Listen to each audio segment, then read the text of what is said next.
This is Access 2019 Module 5 Part 4. In this segment we're going to be looking at a query with a calculated field. We did a calculated field in Module 3, but we did a simple calculation such as taking a field and multiplying it by a number or dividing it by a number or perhaps multiplying it by another field. In this example we're going to be creating a complex field that's using a logical expression such as an if statement. So this shows you the things that we will be using in this example. We will use an immediate if, which is very much like the if statement we used in Excel. It has three parts. The expression is the equivalent to our logical test in Excel. It's what determines whether we're going to have the true answer or the false answer. And in our example, our logical test is going, or our expression is going to check to see if the guardian field is blank. Then we have to have the true and the false part. To check if something is blank, you use the is null function. So we will be using that as part of our expression. And then to combine their last name and first name or the guardian name with some text, then we need to use the concatenate symbol or the ampersand sign. You want to remember that in the field row of a calculated field, you want the new field name followed by a colon followed by a formula. And existing fields that are in the formula need to be in square brackets.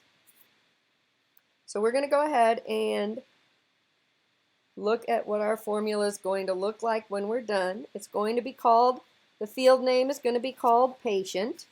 It's going to have their last name followed by a comma and a space, and then their first name.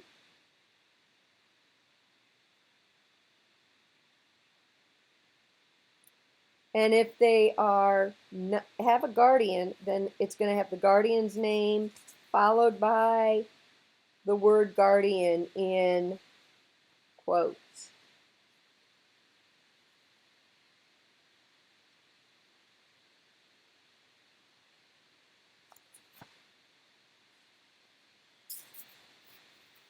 All right, so let's go ahead and get into our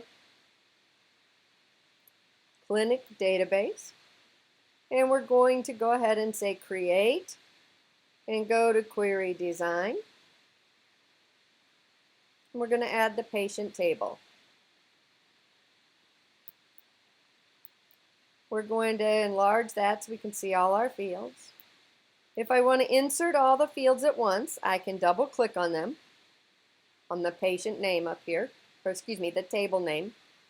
And then I can grab one of these fields, doesn't matter which one, and instead of dragging them down into the first box, I'm going to drag them into the second one, leaving this first column for my new field.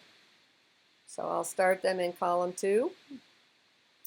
If you accidentally drag them into column 1, you could highlight the first column and come up here and insert a column to get yourself a blank one available.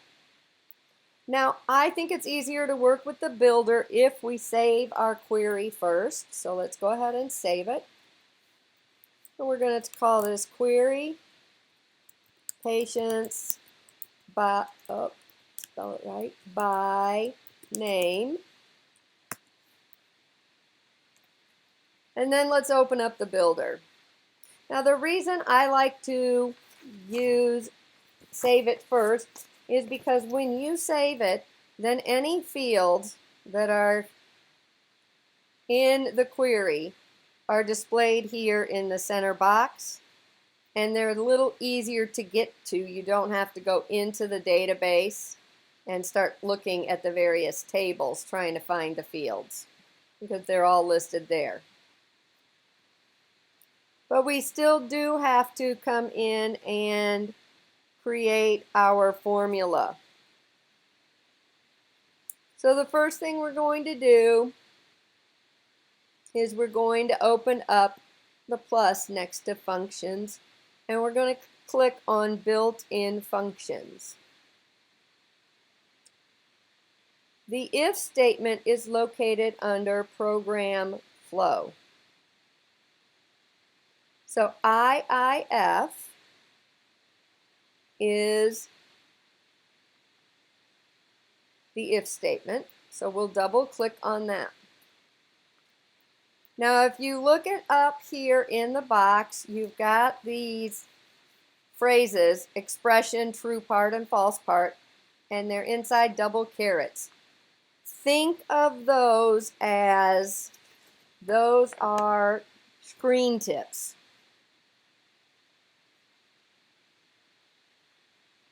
So we're going to click on the expression, and now we need to find the is null field, or function. So we'll click on inspection and double click on is null. Notice because I had it highlighted, it replaced that expression with my is null. And now it's telling me it needs to know what am I supposed to check is blank. And so I'm going to click on expression again. And this time I'm going to click back up here on my query name so that I get the list of fields, and I want to look at the guardian. So I'm going to double click guardian and it'll put it in the expression. And that's saying is the guardian field blank. Now for the true part, we click there and we're going to say if it is blank, I want to start with the last name. So I'll double click with the last name. Then I'm going to add some text. So I'm going to concatenate or combine, type that ampersand, and then in quotes you put the text you want. So in the quotes I have a comma and a space and then a close quote. Now I have to add another field or combine or concatenate, so I do another ampersand, and now I'm going to double click the first name field.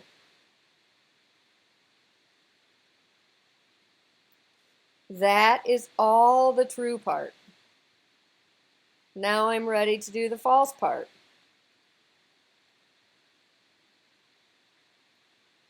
The false part is I'm going to start with the guardian field. So I'm going to double click on guardian. Then I'm going to concatenate to add some text to it. And in quotes, I'm going to add a space, and then in parentheses, the word guardian. And close the parentheses, close the quote. And now I'm going to say OK. So now I'm going to enlarge this field box so that you can see the entire thing. You'll see the entire function is on that field row. The last thing we have to change is right here, expr1, that it put in front of it. We have to replace that with the field name, and we want the field name to be patient. So we're going to type in patient.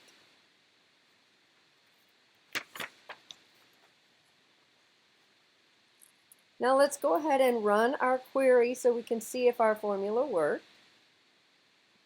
I'm going to enlarge this field. All right, so here, the guardian is blank. So it got the last name, comma, first name. Same way here. This one has a guardian. So it has the guardian's name followed by the word guardian in parentheses. Now we want to sort this field. We could sort it here, A to Z, or I prefer to come in here and in the sort box tell it to sort in ascending order.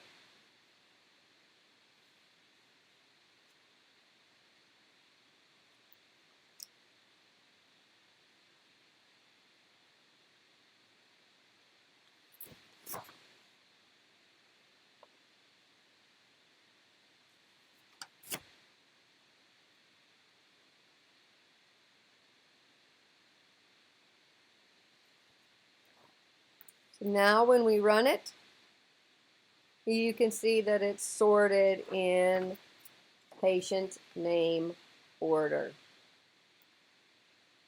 So we can save our query, and then we're ready to close our query. And that concludes this segment.